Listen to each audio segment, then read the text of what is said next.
Hello, my name is Nadia El Han, and I am so excited to be participating in Fold Kids 2023. I will be sharing two books this year, and I'm so excited to tell you all about them. One of the books I'll be sharing this year is Malika Carnival Queen. This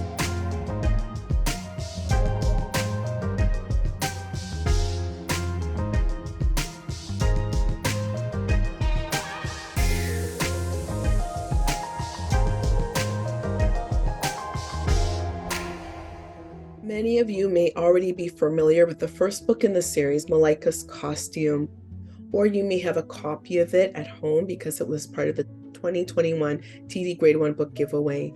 I'm so excited that the collection has continued to three other books.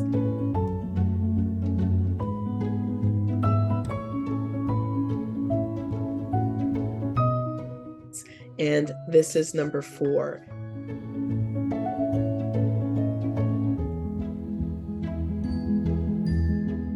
This is the fourth picture book in the Malika series, and it's my fifth picture book overall. I'm so excited to share the story about young Malika who has a dream.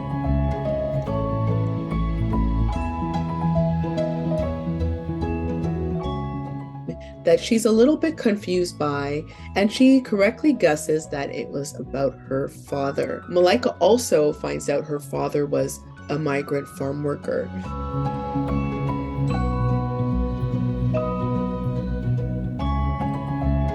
Now, Malika learns more about her father and eventually asks him questions and discovers that he had a dream. And Malika gets to help her father's dream to come true.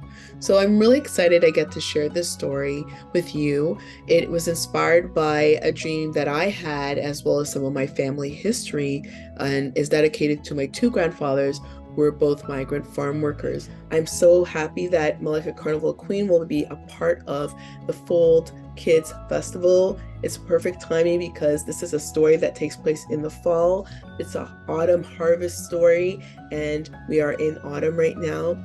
So I hope you'll come out to the session. It's going to be interactive with movement and music and art and puppets.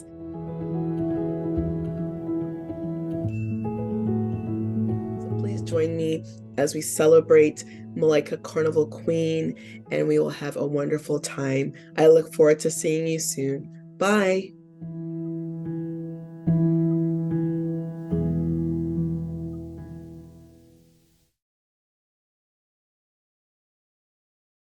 Hi, my name is Christina Quintero, and I am the author of The Only Way to Make Bread. My illustrator on this project was Sarah Gonzalez, the remarkable Filipina illustrator from living in Montreal. And she and I created this book as a bit of a love song to both of our communities. So I'll let Sarah tell you about herself in her work. You should check her out at Sarah Gonzalez, at S Gonzalez Art on Instagram, and I'm at C Quintero Writer on Instagram. So I was raised in Canada. I'm a first generation Colombian Canadian. On my dad's side, I descend from Afro-Colombians, and on my mom's side, I actually descend from one of the indigenous people of Colombia called a Muisca. So I'm very proudly a Canadian who walks in the footsteps of some pretty remarkable humans. So this is a love story to them, to community, and to bread, because who doesn't love bread? This is the only way to make bread. Throughout, you'll actually see the neighborhood that I grew up in a little bit. You'll get to see some of the people that I grew up with, a lot of the people that I love. Sarah based a lot of the illustrations on family members and friends of both her and I. And you'll see my kids in there, you'll see my dogs in there, you'll see my kitchen. And throughout, you'll also get to see into other people's kitchens, which is kind of one of my favorite things, was to see some of the different implements that people use, different ingredients that they use when they're creating their breads.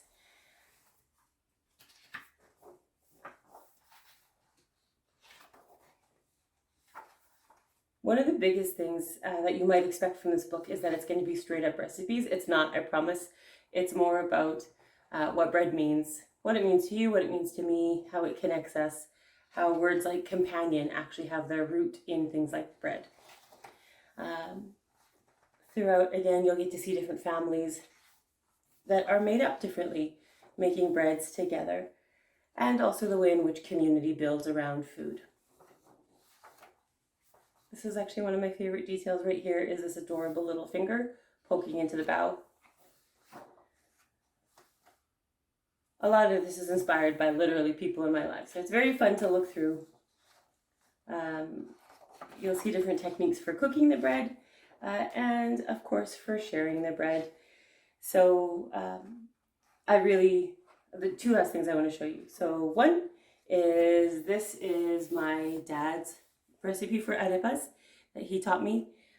We use this one in our home all the time. And this is Sarah's recipe for pan de sal. Well, it's actually her tita Paz's. And one last cool thing is this one, which is breads.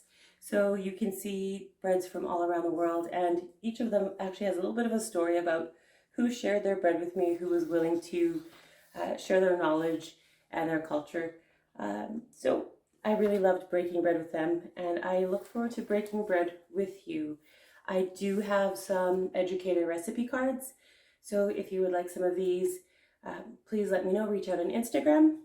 And if you want to chat more, if you're a teacher and you're looking to connect with a librarian, please reach me, cquintero_writer on Instagram.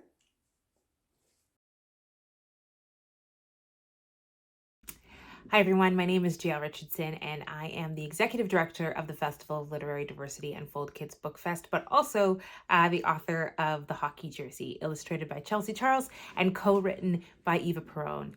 And I just wanted to give you a little bit of background information for those of you who might be teaching it in your class. I was actually approached to write this book by Scotiabank, who had a mission to change the face of hockey. Now, I don't typically write books for a mission or on request, but when I got this request, I thought about myself growing up as a female athlete, and always, all the sports books were boys. And I thought about watching my brother play hockey and the unique experience that was. And in talking to Eva in particular, I recognized sort of the power of hockey and the way that hockey really, the thing that people speak about so often when they were part of a hockey culture or are part of a hockey culture, is the way the team feels like a family. And so I really wanted to capture that in this story, in this book, this idea of hockey and the sport of hockey and a team in hockey as being a kind of family. And then thinking about the faces that we don't typically see in hockey, either in books or on the ice, and really trying to bring about what is universally true about the human experience, that we desire connection, we desire community, we desire family, and that hockey is just one way that you can do that. And so I hope you enjoy the book. I hope you find little Easter eggs of gems in the last names and the numbers that the characters are wearing. And if you're looking for a supportive resource to use alongside the book, Scotiabank has published an educational guide. You can Google Scotiabank and the Hockey Jersey, and it comes right up at the top there. And you can use that to incorporate the Hockey Jersey into your classroom learning and into the lessons that are going on in your classroom. I also want to point out that if you go to that same website, you might see opportunities to get a free downloaded copy, sometimes a free physical copy. So please take advantage of that. I know that books change the world. And so I hope you continue reading and continue sharing great books with your students.